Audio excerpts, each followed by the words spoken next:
ఆంధ్రప్రదేశ్లో రాజకీయాలు ఎంత దిగజారిపోయాయో అని చెప్పడానికి ప్రస్తుతం జరుగుతున్నటువంటి వర్షాకాల సమావేశాలే నిదర్శనం. సామాన్య ప్రజలు సైతం చేదరించుకుంటున్నారు, అసహించుకుంటున్నారు. చట్టసభల్లో అధికార ప్రతిపక్షాలు వ్యవహరిస్తున్నటువంటి తీరుపైన చాలా సామాన్య ప్రజలు అసహించుకుంటున్నారు. ప్రస్తుతం వర్షాకాల అసెంబ్లీ సమావేశాలు జరుగుతున్నాయి. ఈ సమావేశాల్లో ప్రజల సమస్యలను గాలికి వదిలిపెట్టారు. అధికార పక్షమేమో గతంలో వైసీపీ ప్రభుత్వ హయాంలో జరిగినటువంటి గ్రూప్ 1 పరీక్ష మూల్యాంకనం తెరపైకి తీసుకొచ్చి దాని మీద తీవ్రమైనటువంటి ఆరోపణలు గుప్పిస్తోంది. మరోవైపు వైసీపీ మెగా డిఎస్సిని తెరపైకి తీసుకొచ్చి తీవ్రమైనటువంటి విమర్శలు గుప్పిస్తోంది. అసెంబ్లీలో ప్రతిపక్షం లేదు, వైసీపీ లేదు, జగన్మోహన్ రెడ్డి లేరు.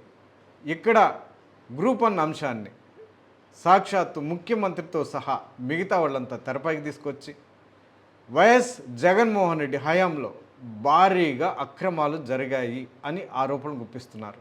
అభ్యర్థుల ప్రశ్న పత్రాలని ప్లంబర్లు, డ్రైవర్లు, ఎలక్ట్రీషియన్లు వీళ్ల చేత దిద్దించారు అని తీవ్రమైనటువంటి ఆరోపణలు గుప్పిస్తున్నారు.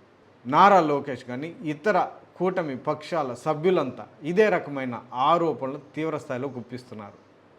ఇక్కడ అసెంబ్లీలో వైసీపీ లేదు, జగన్మోహన్ రెడ్డి లేదు. శాసన మండలిలో ప్రతిపక్షం ఉంది, అధికార పక్షం ఉంది. అంటే కూటమి పక్షం సభ్యులు ఉన్నారు, విపక్ష వైసీపీ సభ్యులు ఉన్నారు. ఇక్కడ మాత్రం వైసీపీ మెగా డిఎస్సిని తెరపైకి తీసుకొచ్చి మెగా డిఎస్సిలో భారీగా అక్రమాలు జరిగాయి, పేపర్ లీక్ అయింది, స్పోర్ట్స్ కోటా కింద అర్హత లేని వాళ్ళకి ఉపాధ్యాయ పోస్టులు ఇచ్చారు, 1:2, 1:1 ప్రకారం సర్టిఫికేట్ల వెరిఫికేషన్లో అక్రమాలు జరిగాయి, ఎస్ఎంఎస్ల ద్వారా సమాచారం పంపడం ఏంటి, ఈ అంశాలన్నీ తెరపైకి తీసుకొచ్చి దీనికి బాధ్యత వహిస్తూ నారా లోకేష్ తన పదవికి రాజీనామా చేయాలని వీళ్ళు డిమాండ్ చేస్తున్నారు. దీని మీద చర్చ జరగాలని పట్టుబడుతున్నారు. వాయిదా తీర్మానాన్ని అందజేశారు, దానిని చైర్మన్ తిరస్కరించారు. ఆయన పట్టు వేయడం లేదు. దీనికి ప్రతి కౌంటర్ ఇచ్చే సందర్భంలో కూటమి మంత్రులు చేస్తూ వస్తున్నారు. ఈ అంశం మొత్తం మీద ఇదే మెగా డిఎస్సి అంశం శాసన మండలిలో అటు అధికార ప్రతిపక్షాల మధ్య ఒక యుద్ధ వాతావరణం నెలకొనేలా చేస్తోంది. మాటల యుద్ధంగా మారింది. మిగతా ఏమి ప్రజల సమస్యలు ఇక్కడ చర్చలు జరుగుతున్నట్టు జరగడం లేదు అన్న విమర్శలు అయితే తీవ్రంగా వినిపిస్తున్నాయి. ఇదే రకమైన ధోరణి అసెంబ్లీలో కూడా జరుగుతోంది. ప్రజల సమస్యల మీద చర్చలు జరగడం లేదు.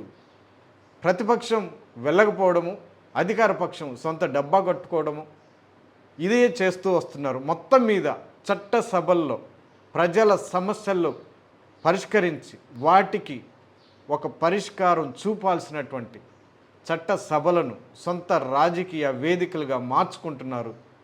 రాజకీయాలను దిగదారుస్తున్నారు.